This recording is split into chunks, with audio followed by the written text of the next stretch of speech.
নমস্কার বন্ধুরা, আজকে পাকা আম দিয়ে বড়া বানাবো। সাবু, পাকা আম এবং সুজি। উপকরণগুলো মিশিয়ে নেব। নুন দিচ্ছি। পাকা আমগুলো কেটে নিলাম। চামচের সাহায্যে আমের কাঁধগুলোকে বার করে নিলাম। একটা পাত্রে রেখে দিলাম। কাঁচা লঙ্কা 4টে দিচ্ছি। বেটে নেব আমগুলো মিক্সারে। এইভাবে সাবু দিয়ে পাকা আম দিয়ে আম বেটে নিলাম। বড়া রান্না করব। খেতে খুব ভালো। সুজি দিলাম। মেখে নিচ্ছি। পাকা আমের বড়া রান্না করছি। এইভাবে সাবু দিয়েছি, সুজি দিয়েছি, পাকা আম দিয়েছি, কাঁচা লঙ্কা দিয়েছি এবং নুন দিয়েছি। উপকরণগুলো বলে দিচ্ছি কি কি দিয়েছি। আমের রেসিপি রান্না করছি।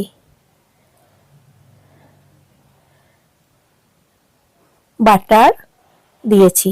ফ্রাই প্যান গরম করেছি 1 মিনিট। বাটারের সঙ্গে ভেজে নেব আমের বড়া। সাবু দিয়েছি, খুব ভালো হয়েছে জানেন তো বন্ধুরা।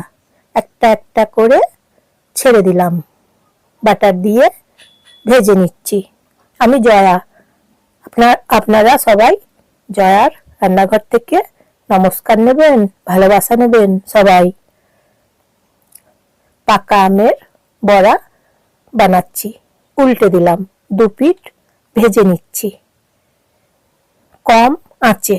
গ্যাসের ফ্লেমটা একদম লো করে দিয়েছি।